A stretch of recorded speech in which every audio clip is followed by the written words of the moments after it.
everybody, and welcome to another episode of Red, Right, and True, where we tell you all the truth all the time, no bullshit. Oh my God!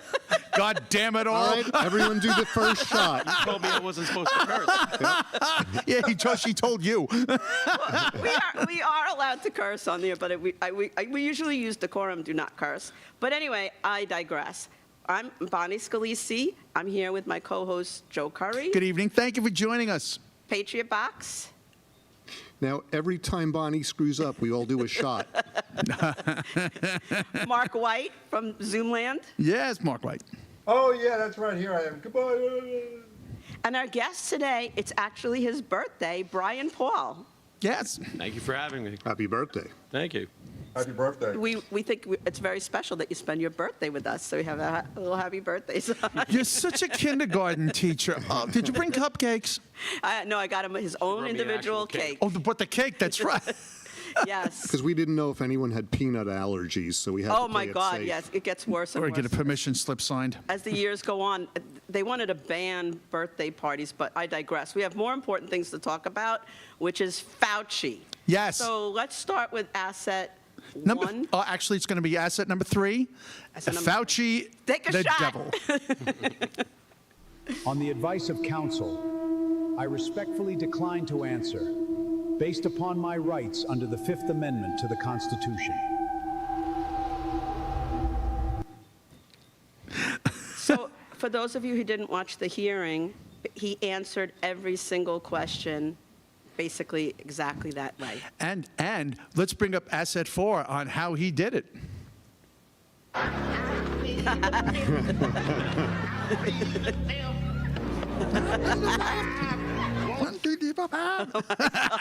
Love it. You know what I found really funny about it is that one of his arguments was the fact that a lot of this stuff was supposed to be too scientifically technical that they would misunderstand it. But Rand Paul is a friggin' doctor. Is a doctor.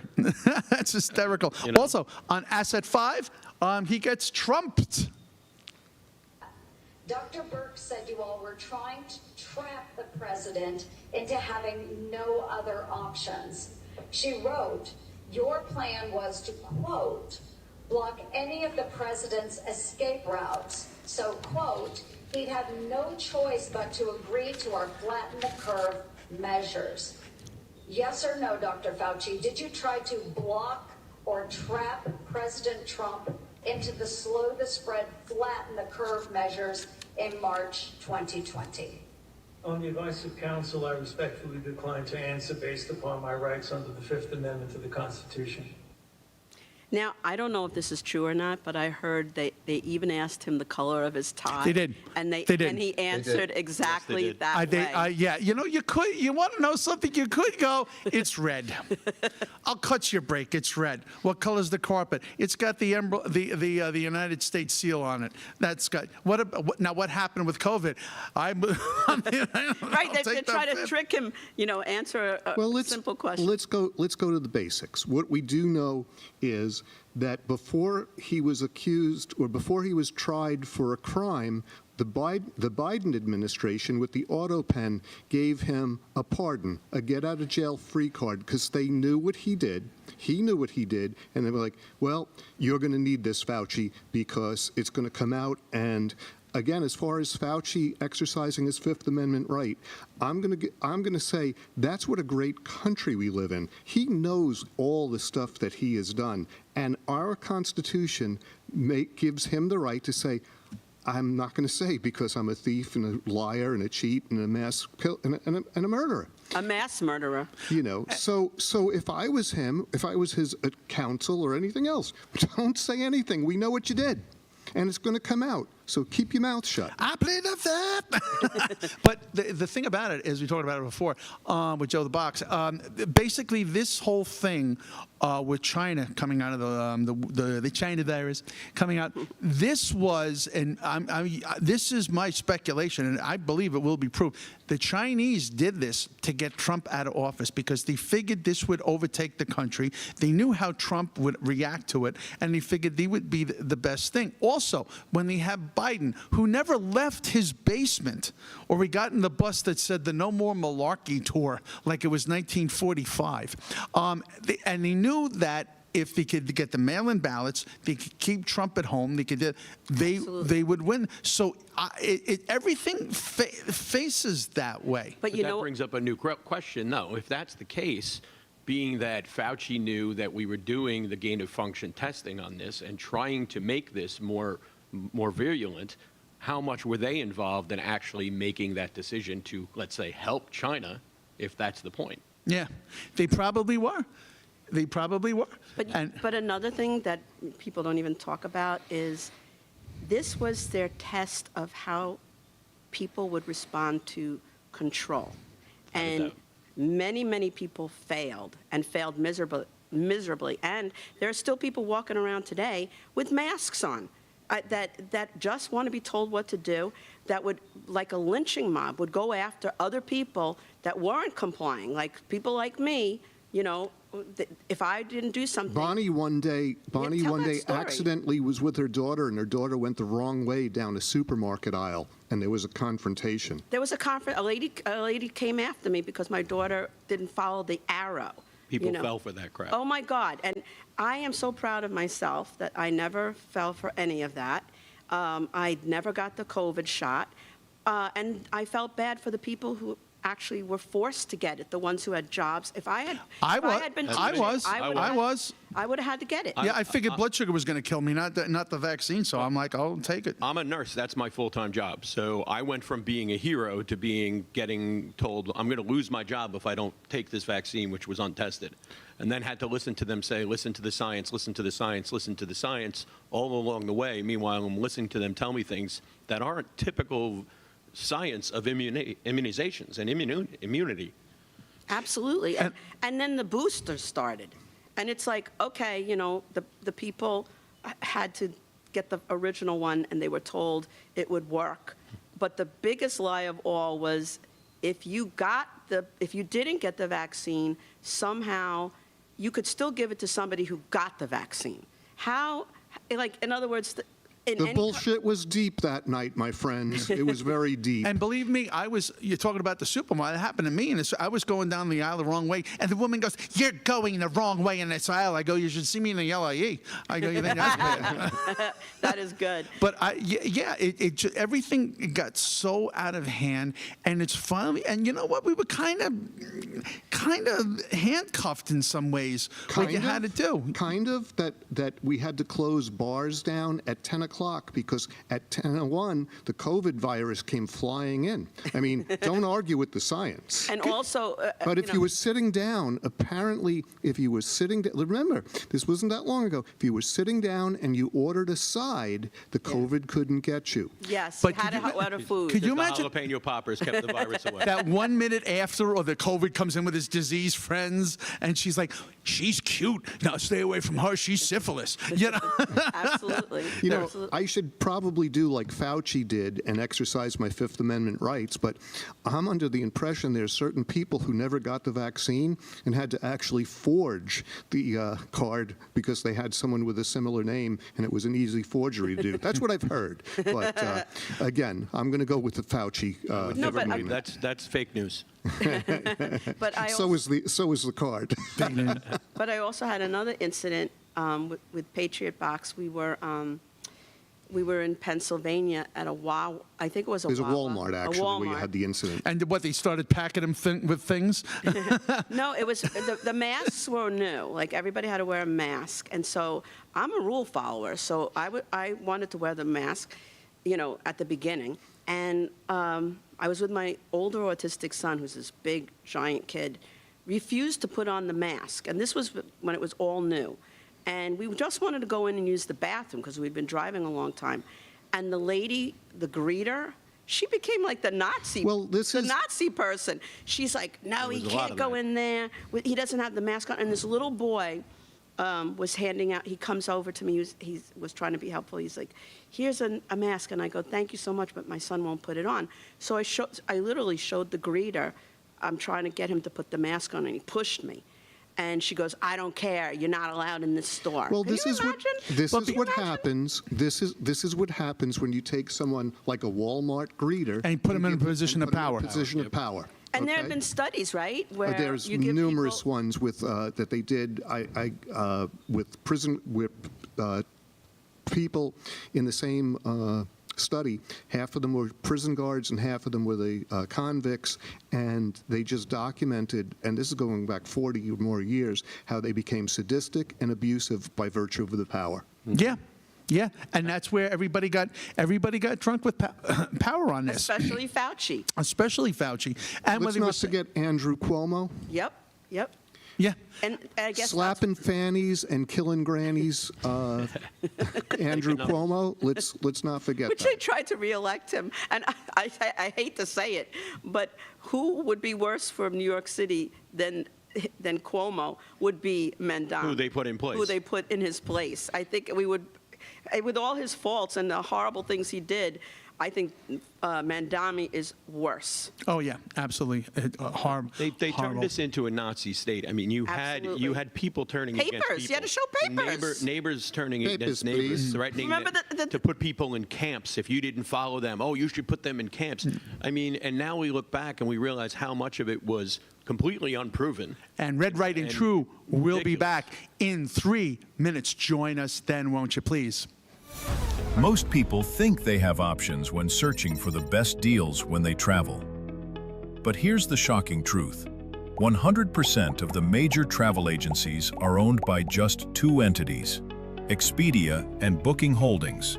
They claim to offer the lowest rates, but due to the hotel rate parity agreement, they all have the same pricing, limiting genuine competition.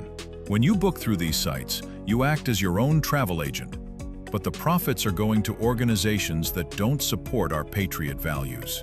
We cannot allow that to continue. So, we decided to make travel great again by starting a US-based travel membership platform, mypatriottravel.com. We are patriots helping patriots. Together, we can disrupt the travel industry by not spending our hard-earned dollars supporting the radical left. For just $29.99 per month, you gain access to true wholesale rates on travel, saving you on average 35% and up to 65%. Book as often as you like, with no limits. Keep your hard-earned dollars in your pocket and spend them on things you need and want to support. Go to mypatriottravel.com/TAFW and grab your membership today. mypatriottravel.com/TAFW. Making travel great again. Are you a true American? Then it's time to get connected. Download the America First Media and Television app and stay up to date with real news, bold voices, and live events from the America First Warehouse. From national broadcasts and exclusive shows to comedy nights, concerts, and special events. It's all right at your fingertips. No filters, no spin, just America First. Download the America First Media and Television app today and be part of the movement. I'm sure you guys remember the platinum single Justice for All with Donald Trump and the J6 Prison Choir. Well, get ready for round 2. We're coming out with Anthem of the Free with High Res and the J6 Prison Choir. It's coming out now. It's pre-sale until December 19th when it drops. Get yours on all platforms, Google Play, Apple iTunes. Get it. It's going to be hot. Justice for all, our voices ring. The anthem of the free. It's me, Joe the Box, the America First Warehouse, most patriotic venue in all the land. The America First Warehouse, a beacon for all to see, a symbol of unity. For the patriots of America, we stand tall and free. In the America First Warehouse, where our hearts will always be.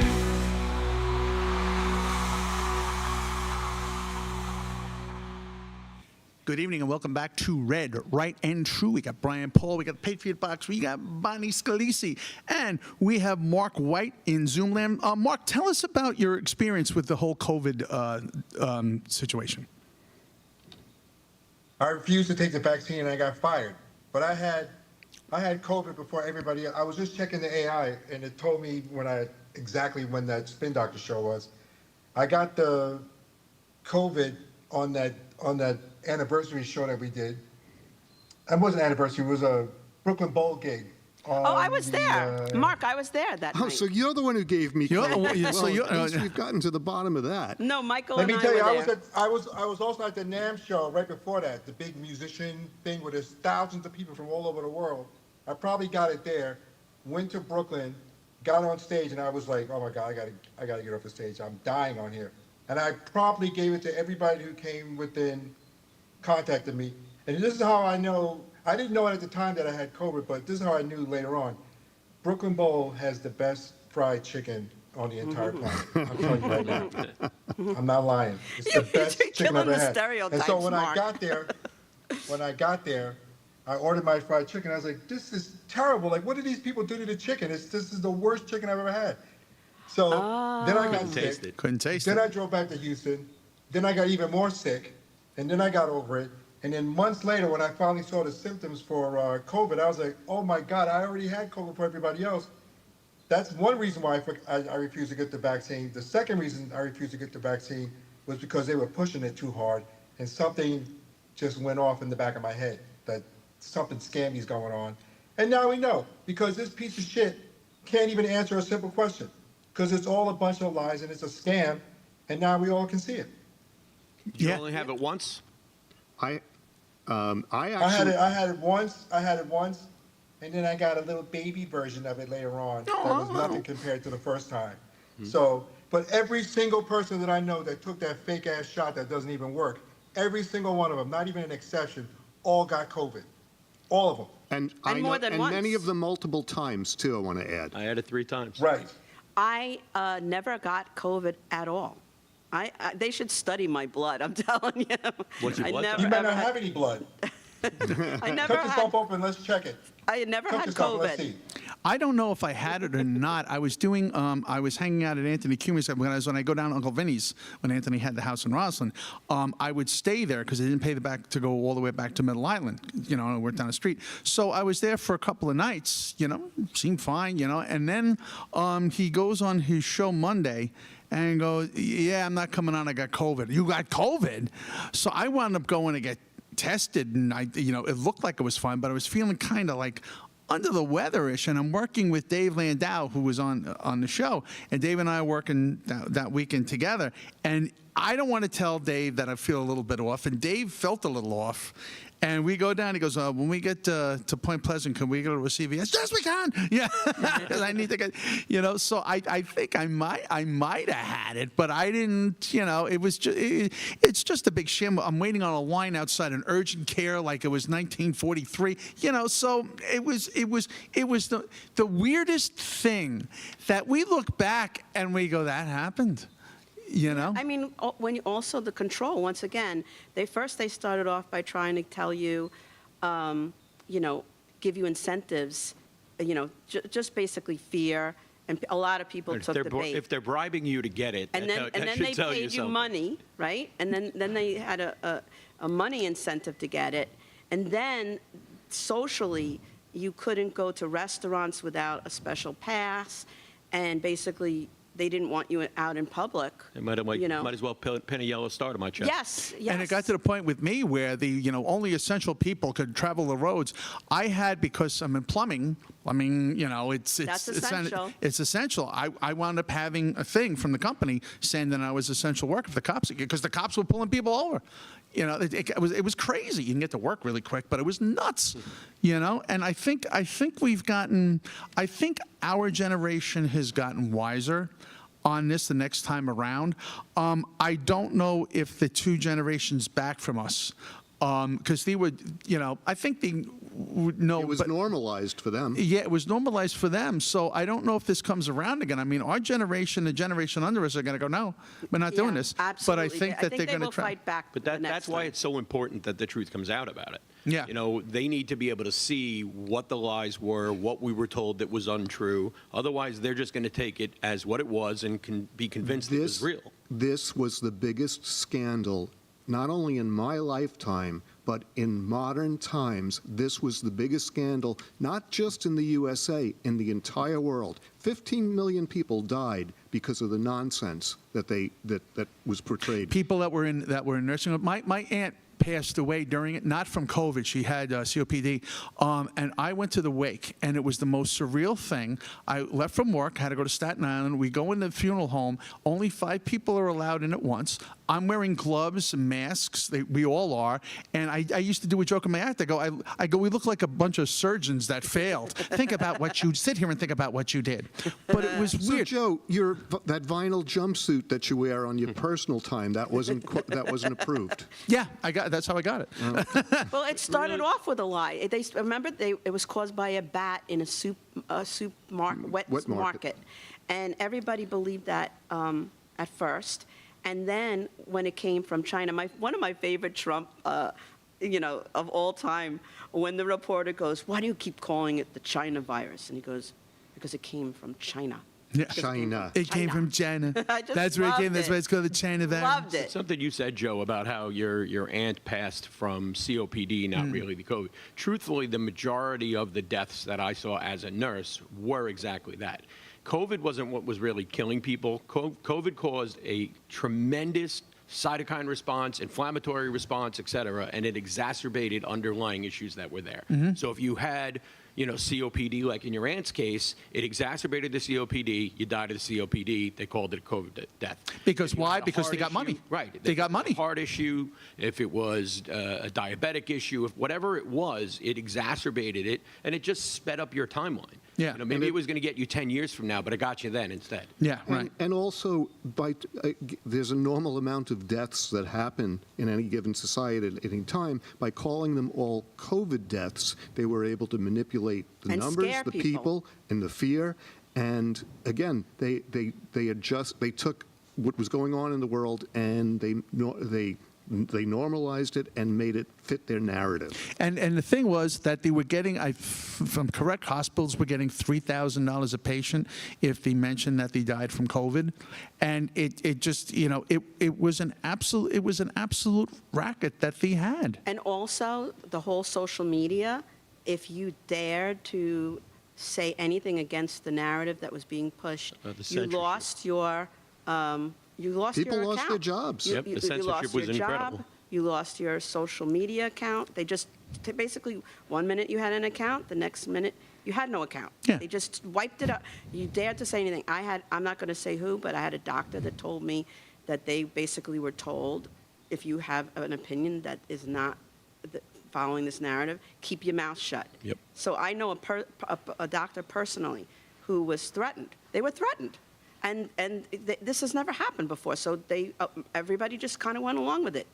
And again, if you were one of the people that didn't take the bait, give yourself a pat on the back. I mean, not the ones that had no choice, but Yeah. like people like me, I was retired. I'm like, I'm not getting this shot. I look back now, though, and I would have been better off and made out better having choose to not take the vaccine and lose my job, because I would have stayed home. I wouldn't have had to experience the horror of watching the people that I did see die, and I would have made more money. My bonus for working through all that was $200. $200 is how much extra I got paid for having to deal with all Oh that. my God. Meanwhile, I got COVID 3 times during the process. Right. Now, we also discussed how it was an exercise on how we can manipulate the populace and hold the populace down, where they had an election during this, which we all know that was fixed, Yes. where it was mail-in ballots. They Yes. had a candidate that wouldn't leave his house. They had this whole thing blaming Trump on this, and then there was the election. And then on January 6th, we questioned that. And that is one of the reasons I believe that they went whole hog to shut everybody down, because it was ruining the master plan. We were on to the master plan. And when they found out we were on to the master plan, they had to shut these people down. They had to get the FBI to weaponize everybody. And it was almost like the jig was up. And now, when they're finding out that Fauci is sitting there taking the fifth, they might look back on January 6th and go, you want to know something? I think there was something there as well. It all correlated into the whole sum of everything that went on. And it also didn't make any sense. Like, if you are not supposed to be around a lot of people because this virus is spread so easily, why were the mom and pop smaller stores closed, where less people are at these stores, and you herded all the stores to like the Walmarts and the great big monopolies. Again, that didn't make any sense to me. I'm like, none of this makes sense. And why The isn't rich supporting the rich. right? Why isn't anyone questioning it? Why isn't anyone saying anything? Because they were going to get shut down. They were going to get shut down. And it is so refreshing that one of the people that worked on shutting us down is shutting himself down right now by taking the fifth. And by taking the fifth, it is so evident. You're essentially saying, yeah, this is all true, because I don't want to discuss it. And his diary came out. You guys heard about the diary, right? Yeah, I heard the diary. Yeah, the diary. His diary wasn't even done in a notebook. He did it on a server that was A government server. A government server. So basically, if you want to have a diary, that's fine, but either stuff it under your bed or get a laptop. And it just showed that he knew earlier on that it was not from a bat in some wet market. They knew that it came out of the lab. I mean, they were well aware of all of this very early on, but he denied it and denied it and denied it all the way along. Yeah. And he got away with it until now, and now he'll be publicly shamed. I don't know if he'll ever really serve any time. They didn't want anybody to know that we funded part of it. Yeah. I don't think he's going to serve any time. He funded part of it. Yep. Yeah. But it caught up with him. Red, Right, and True will be back in 3 minutes. Join us, folks. Me, Joe the Box, the America First Warehouse, most patriotic place in all the land. Hey, I'm here getting cleansed up. You know why? Because Sugar Creek Goods is a great place by patriots, making patriot soaps, making me smell nice. And that's what's nice. Who wants to go down the street and smell of somebody bad in New York City? Hey, by the way, what's this thing for? 250 years ago, a nation was born. Built on courage, driven by freedom, defined by patriots who stood their ground. Today, we don't just remember that legacy, we wear it. This is more than a shirt. It's a symbol of strength, freedom, and pride. I'm Steve Stern, COO of theflagshirt.com, and I invite you to celebrate 250 years of the United States with us. Wear your pride, stand for something, get your shirts today. You know what is more disappointing than Gino Visconti, everyone? My sex life? No, bad cell service. Let's make fun of Gino. Oh wait, he's here. Well, speaking of the opposite of his sex life, these people have towers that are huge and they're everywhere. And while you're traveling, you can use these huge towers. PatriotMobile.com/ it bends to the right. I don't have to tell you. TAFW. And then you can talk about me behind my back. Patriotic people doing patriotic things.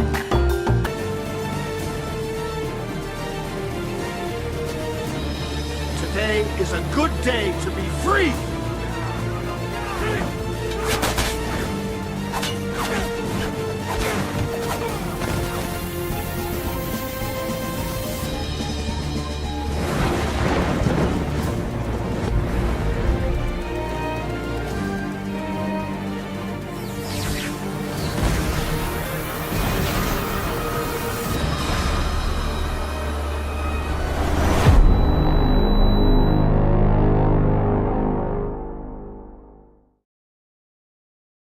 It's me, Joe the Box. And I'm John the Blanket with the America First podcast. That's what I'm talking about. The Fred Rubino podcast coming to you from the America First Warehouse. Welcome, everybody, to the James Justice Show, tearing these airwaves apart with all the craziness that goes on in the world. Welcome to the Patriots podcast. Good evening, everyone. Hey, everybody. Welcome back to the On the Right Side podcast here at the America First Warehouse in Long Island, New York. Shane Jenkins here with another episode of Liberty's Cage.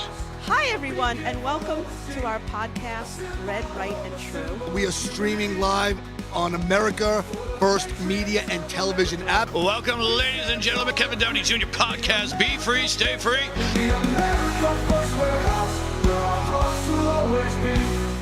Hi, everybody, and welcome back to Red, Right, and True. And Bonnie Scalisi, Joe Curry, Brian Paul, our guest, Patriot Box, and Mark White. And we're going to start with Asset 1, even though we're in the third segment. Asset 1, please.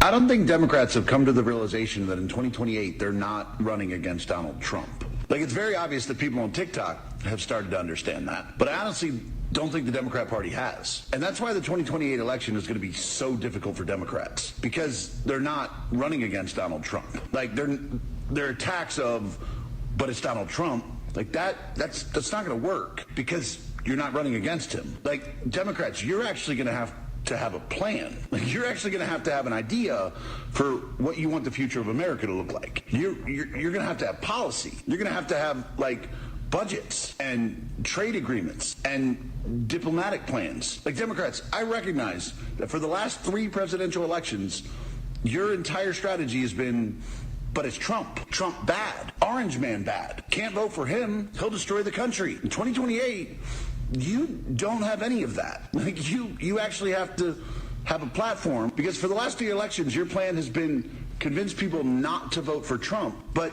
now you have to convince people why they should vote for you, because you're not running against Trump anymore. So, I don't know, fucking get to work. Absolutely. Spot on. Spot on. The TDS, he was at the Correspondents' Dinner, and that was, he had gone there after, it's the second time, because they tried to assassinate him the first time. And I actually was responding on a friend of ours' post where he's like, oh, the president speech was boring, and it was like a bad open mic. And I defended Trump, and I was like, you know what?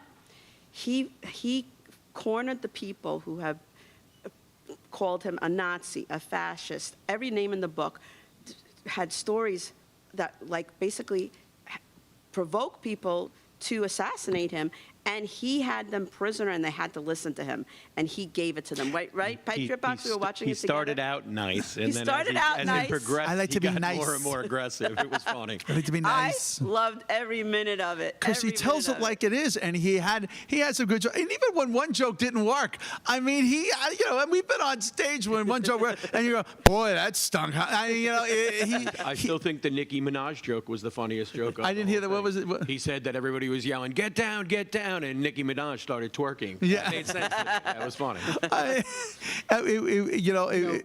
Joe, I'm going to jump in. Yeah, please. Step on you like I've often done during this show.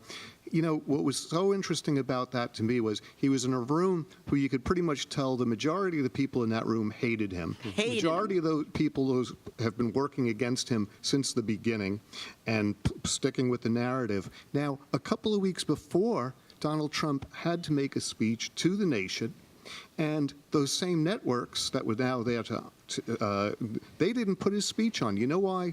Because they were afraid of what he said, that they couldn't twist it and manipulate it. Absolutely. So they censored the President of the United States. Again, because remember, I used to have a Twitter account. I don't have it anymore. I loved getting Donald Trump's tweets right to my phone. It was like he was talking to me personally. And then they took his Twitter account away, but the Ayatollah Khomeini could have his Twitter account, but Trump couldn't have his. And then Elon Musk came along and made it so that there was a little bit more of an even keel. That we could get into Elon Musk too, but what Trump has been through, and as that video was saying, what are they going to do when Trump is gone? What their policies right now are insane. No prisons, get rid of the presidential. They don't want a president. They don't want a Senate. I mean, it's far to the left. But don't forget, a free bus ride and a free grocery store, and you're in, baby. No, the free bus thing didn't actually work out. He raised prices in buses. No, because he can't. Because Hochul said, I don't have that kind of money, and it's just, they had the whole DSA. The DSA is a very big problem. They talk about, the Republican conservatives have a big problem. What we got to do is we got to figure out the war. And we have to figure out, getting the economy back on track. They have got a subversive party that they need to deal with, and it's getting out of hand by the day. Well, I just want to remind everybody that today is our guest, Brian Paul's birthday, and we want to talk a little bit about Brian right now. So, Brian, tell us about your story as far as you're a nurse and how you got into comedy, because, again, it's like very rare that Yeah, well, a nurse I mean, goes into comedy.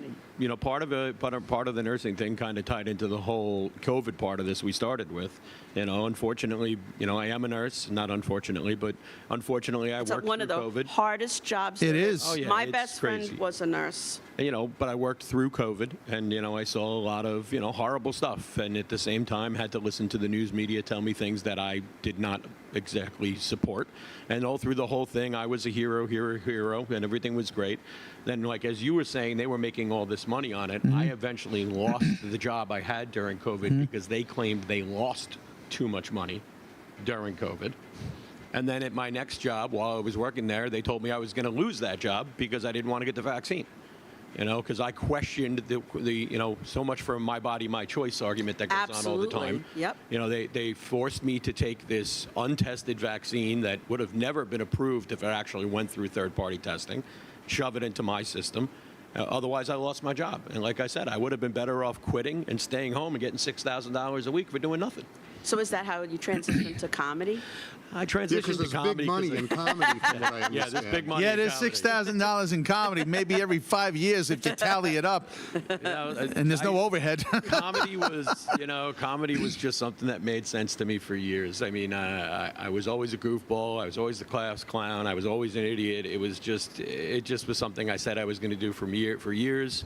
I happened to be friends with John Butera, who walked me into it, and there I am. I'm still not making money on it, doing it, but I enjoy it. It's a lot of fun to get up on stage and say whatever. Yeah, he's had me in a couple of his shows, and it's funny with comics because you always have people. I'm funny. I could do this, but they never do, and you got to get over that fear, that intense fear when you go up for the first time, and it's and when you do it. It's all, you got to get past that. For the most part, I really don't give a crap what people think about me, so it really didn't bother me if they didn't laugh at me. Every time I'm in Mineola, I go by where the old Chuckles was, and I think it's a restaurant now. But I go past that, and I still get the heebie-jeebies because I would sit in that parking lot on a Sunday mic with 5 minutes. Well, I got 5 minutes. Yep. There's nothing more than that. It's just like anxiety. Getting up there. Joe, you should have tried putting a box on your head. It works wonders. All right, that's my out-of-the-box thinking, but just saying. Hysterical. One of But the it's things just that anxiety, Well, it never goes away. If you don't have it, you're one of the few. No, I mean, you get the nerves from time to time, but look, I know it's not going to affect me in any major way. It's not like I'm going to lose my job because of it. Maybe I won't get as many comedy shows, but somebody's going to hire me at some point. And again, I do it mostly for fun. It's a nice release. I have a job that's very stressful. I see horrible things every day because I specifically do wound care nursing. No boy. So I'm seeing nasty stuff. I'm seeing the effects of maltreatment at other facilities, at people's homes where they're not taking care of their parents and they're coming in with horrible bed sores and such. And I see that on a regular basis. And then I get up on stage and, like I said, I say whatever the hell I want. And I make people laugh based on topics that they tell you you're not supposed to joke about. But and it's fun. Now, you mentioned the table. Tell us what the table, everything on the table means. I don't know. The public can't see the table. The public can't see the table, but describe it for them. Well, the table I'm sitting here looking at is mostly drawings and such from the Revolutionary War, George Washington, and different marching battles and whatnot. And I said it's really great for me to see. A part of my family's actually been in the United States since before it was the United States. My mother's side of my family fought during the Revolutionary War. There's actually 3 books in the Library of Congress about branches of my family during the war. I know one of my relatives, one of the Patriots that we had, actually fought at Lexington. So it's some great history there. And I know that we have listed my mother's Daughters of the American Revolution. I think she's. I was going to ask you about that. That's fascinating. She's got 3 registered patriots, but then other cousins and such. I think there's like 15 different people that we can trace our lineage to that all fought during the Revolution. Wow, that's it. Now, for those of you who are not big on history, the Revolutionary War, that was how the United States formed. But what happened is England tried to tax us to death, And then they wanted to take our guns, so we shot them. That's the short version of it. But, I make the point now that, like, if you really look at, like, I'm not a big fan of politicians in general. And if you look at where we are right now, is it really that different? And I'm not saying that in the sense that we need a revolution other than maybe from a voting standpoint. But you have a very small group of people that live detached from the regular person who controls every aspect of your life, including all the things you're taxed on a regular basis. They're taking away your rights on a regular basis. How different is that from what was going on with King George back during, the 1700s? And it's so important that the Second Amendment is there.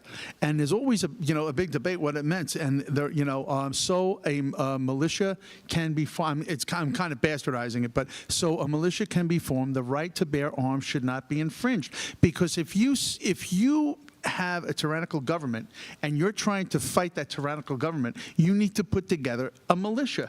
That's and why you they need made it number once 2. again, I'm going to jump in there. It's happening in Iran, people. There's what's left of 90 million people. Yep. They don't have weapons to fight the IRGC. Simple as that. So they're against the government in place, but they have no tools to change that position. But it's happened time and time again through history, and that's one of the big things that's, you see. So many people just don't want to learn history. They don't want to pay attention to it. It happened during World War II with the Germans. The Germans couldn't fight back. Mark, go ahead. We have 21 seconds. Go ahead, Mark. Our government is tyrannical for some people right now. Yeah. Absolutely. Absolutely. We've got contingent. We're going to be talking about Man Dummy when we come back. Right. And Red, Right, and True will continue in 3 minutes. Stay tuned and join us. The America First Ultra MAGA Store. For all your MAGA needs.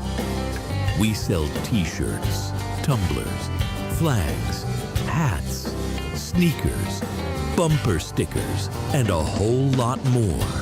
The most patriotic, America First retail store.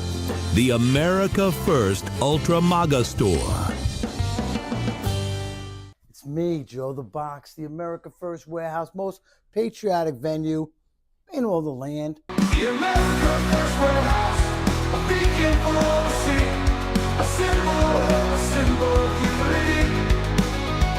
For the patriots of America, we stand tall and free. In the America First Warehouse, where our hearts will always be.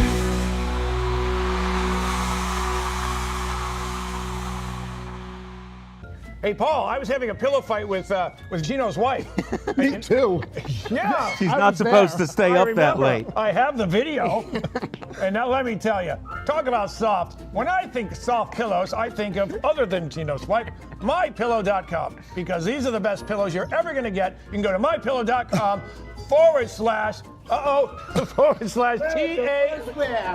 /TAFW. Go now, get your My Pillow right now. Are you a true American? Then it's time to get connected. Download the America First Media and Television app and stay up to date with real news, bold voices, and live events from the America First Warehouse. From national broadcasts and exclusive shows to comedy nights, concerts, and special events.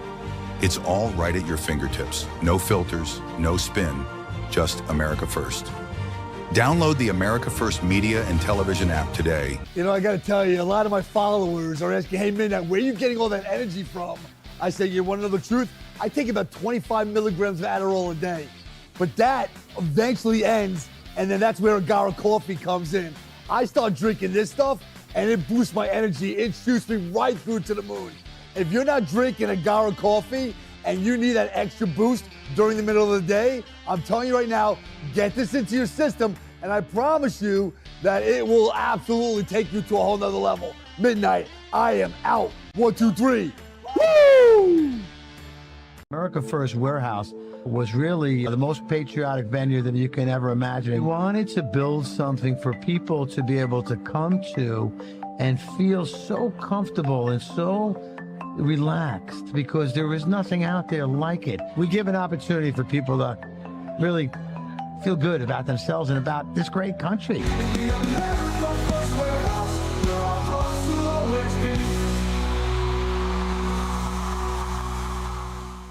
everyone, and welcome back to Red, Right, and True. And we're going to get right into it. Our last segment with Asset 2, please.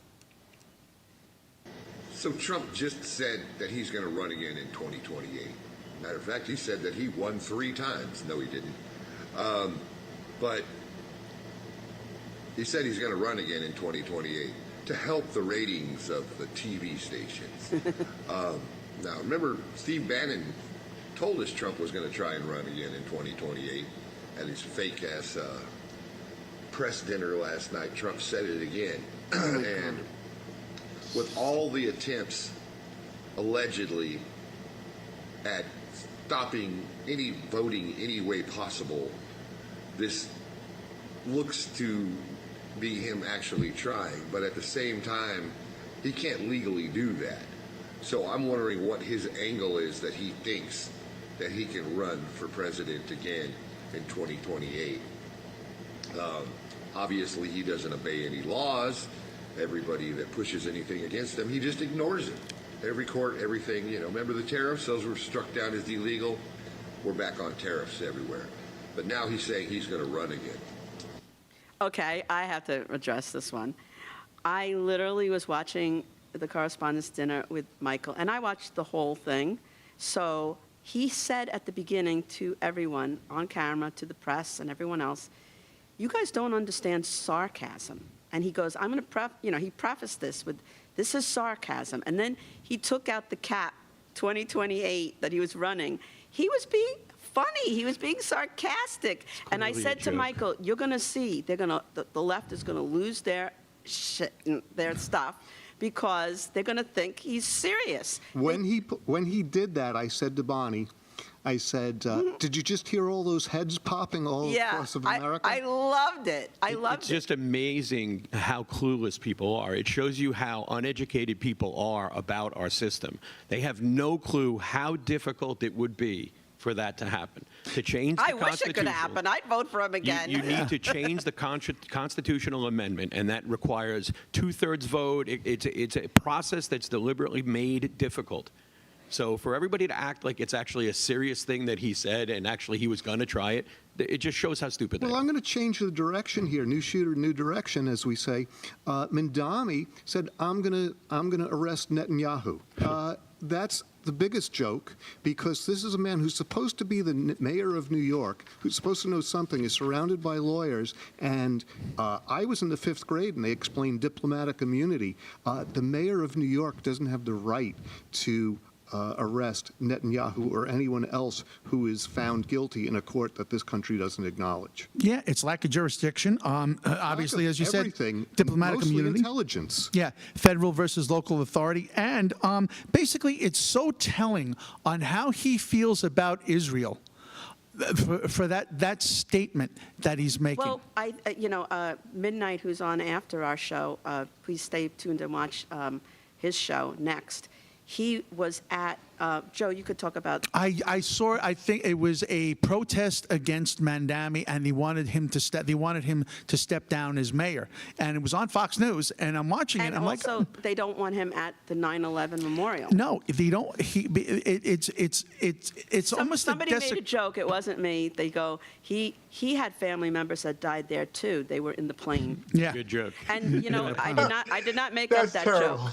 But the fact is that he has made it very clear that he is not on America's side. He pretends he is at certain points, and the march you saw, I actually shared on my story. It was a woman, and she was speaking to a whole bunch of Jewish people because two Jews were. No, a Jewish person and a Chinese person. Walk into a bar. They yelled Ali Akbar and stabbed them. And then they pretend that it's not a hate crime, that it's a, it's mental. Of course it is mental And the thing problems, that one thing that's very telling about that situation is the individual that did the stabbing's name was a Spanish name. It was a Hispanic name. So he took this from all the garbage he's learned from those people, the people who are anti-Israel, that people that are spreading the anti-Semitic Semitic themes and stuff. He didn't pick that up randomly. You know, where did he learn to yell out Allahu Akbar when he goes to stab a Jewish person and an Asian person? He's not that heritage. Yeah, and Bruce Blakeman, who was running for governor, actually made a statement on calling out Mandami, saying that stabbing was because of his vitriol on all of that. And speaking for Blakeman, basically, ladies and gentlemen, it is so important that we get Blakeman into office in New York State. People of state, please pass the word. I was at a party on Sunday, and there was a fellow that's into politics that's part of Blakeman's camp, and I was talking to him, and I said, you got to get upstate. And he goes, there's going to be a very big push in the next month or so on that. He goes, he understands this, and there's a major league push. But for the people that listen to this show, the people that are up at here in New York, up at Buffalo, we need to get him into office. We need to get Hochul and these destructive policies out. Hochul is letting all this happen. In other words, she could pull the reins in on him, and she just goes along with everything. So it's just like, you know, she has to be outed. She has to be.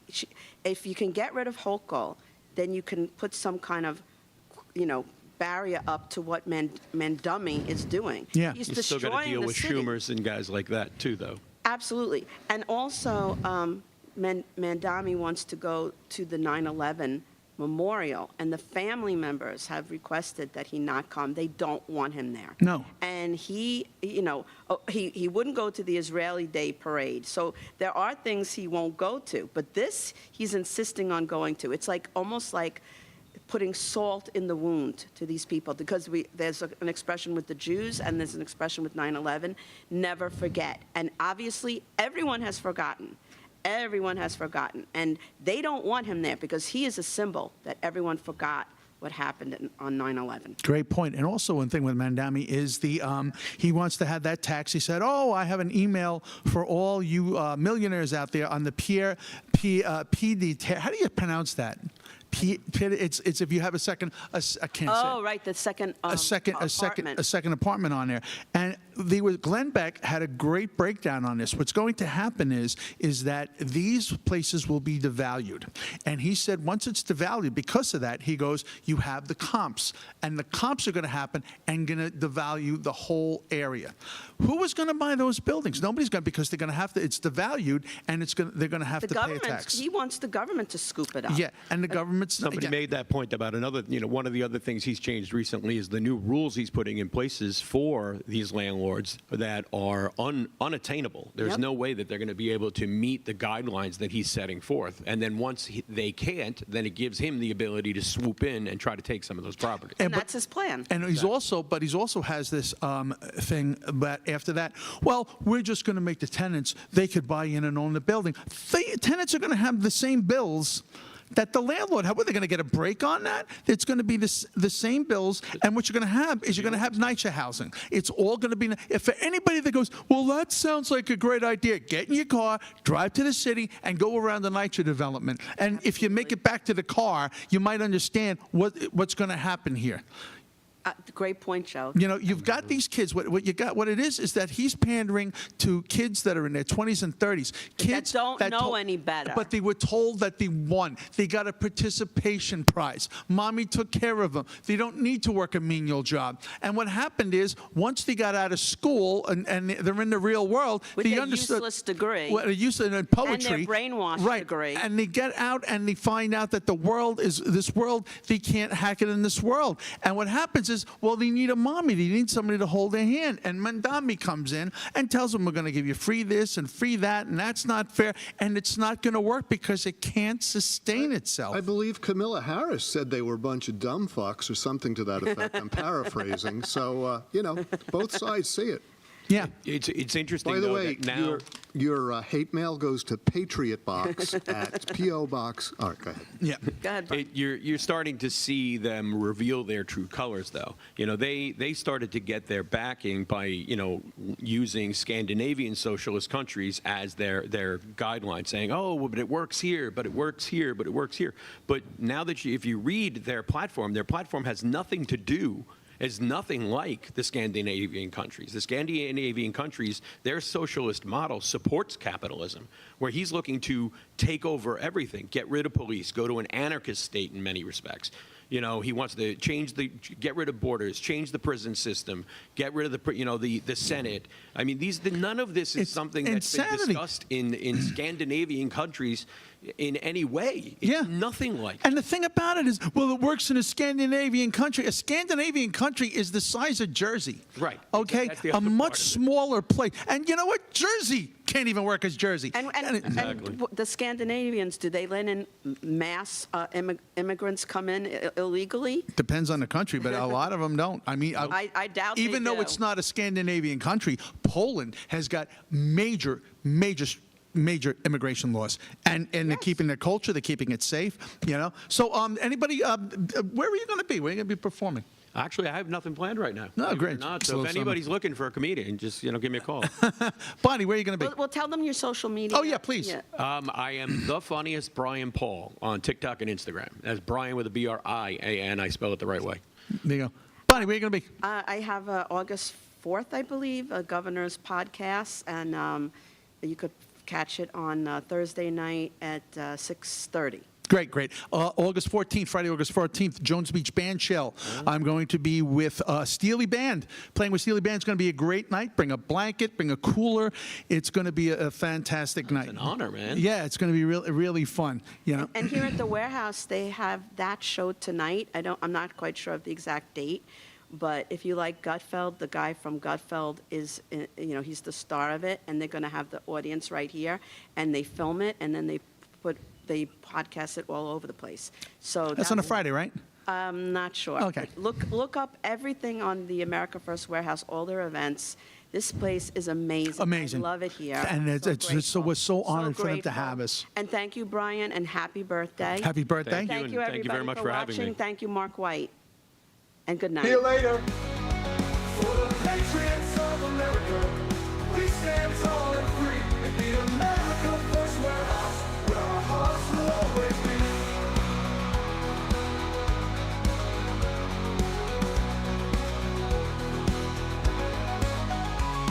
America First Warehouse, a beacon for all to see, a symbol of hope, a symbol of unity.